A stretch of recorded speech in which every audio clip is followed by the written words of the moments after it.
सलाम दोस्तों, सभी को प्रभु यीशु मसीह के मधुर नाम से प्यारे भरा नमस्कार। Praise the Lord.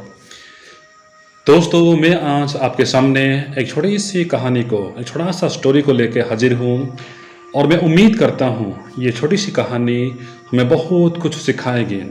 जी हाँ, हमें बहुत कुछ सिखाएगी। तो चलिए दोस्तों, इस कहानी को हम सुनते हैं।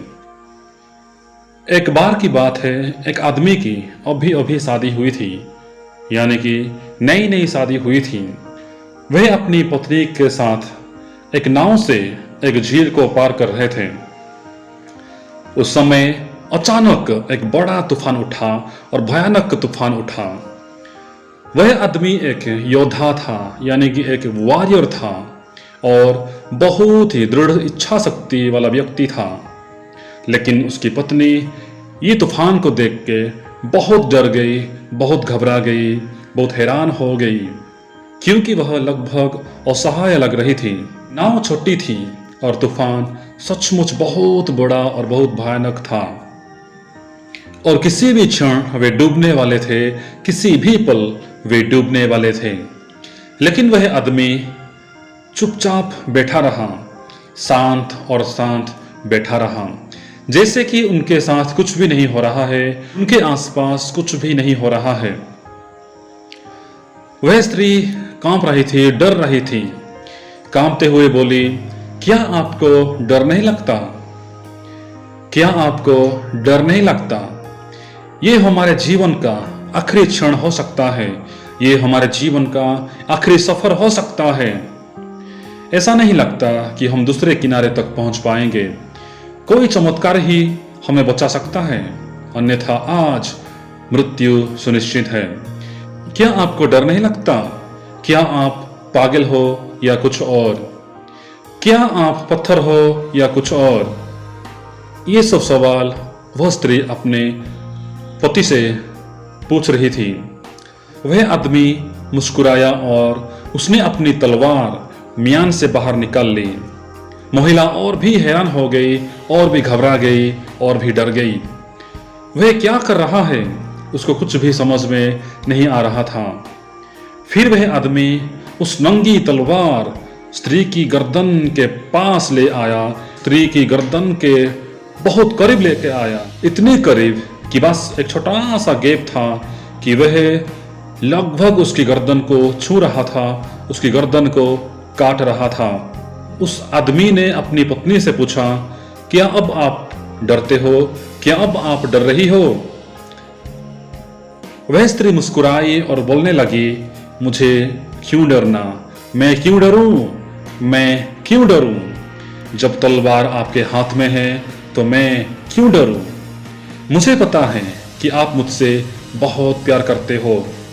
उसने अपनी तलवार फिर वापस म्यान में रख दी और कहा, मेरा भी यही उत्तर है, मेरा भी यही जवाब है। उस आदमी ने कहा, मैं जानता हूं कि परमेश्वर मुझसे बहुत प्यार करते हैं, परमेश्वर मुझसे बहुत प्रेम करते हैं, मुझे चाहते हैं, और ये तूफान उनके हाथों में है।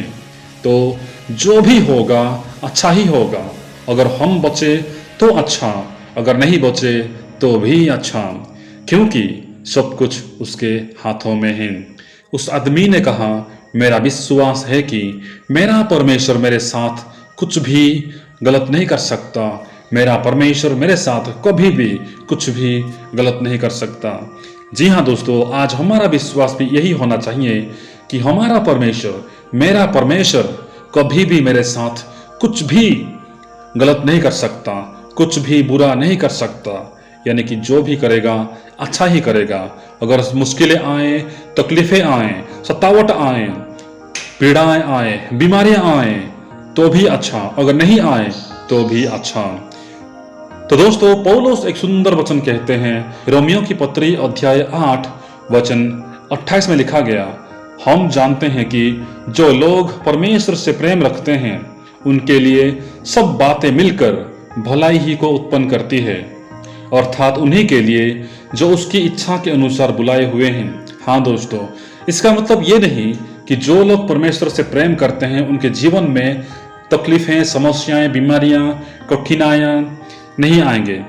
आएंगे जरूर, लेकिन वे लोग उसके बीच में भी परमेश्वर को धन्यवाद देंगे कि हे परमेश्वर, ये सब तेरे हाथों में है, ये सब तेरी इच्छा के मुताबिक हो रहा है, और जो भी होगा, जिन हालातों में भी जो भी परिस्थितियां आएंगे, वे लोग प्रभु के साथ रहेंगे और प्रभु को धन्यवाद देंगे। तो दोस्तों, आज भी हम अपने आप को, हमारे हर परिस्थितियों को, हर हालातों को हम प्रभु के हाथों में सौंपें, क्योंकि जो भी होता है ये सब कुछ प्रभु के हाथों में है। अच्छा होगा तो अच्छा, अगर बुरा होता है तो भी अच्छा। हाँ दोस्तों, तो इसलिए आज ये छोटी सी कहानी के माध्यम से मैं आपको बताना चाहा कि हम आज अपने आप को, हमारे सब परिस्थितियों को, सब हालातों को हम प्रभु के हाथ में सौंपें, क्योंकि ये सब प्रभु के हाथों में है। तो दोस्तों, अगर आपको इस कहानी से कुछ ना कुछ सीखने के लिए मिला हो तो आप भी इस कहानी को लाइक कीजिए, शेयर कीजिए और कमेंट भी कीजिए। अगर इस चैनल में नए हैं तो चैनल को भी सब्सक्राइब कर सकते हैं। आप सभी को प्रभु परमेश्वर आशीष दे, बहुतायत से आशीष दे। धन्यवाद।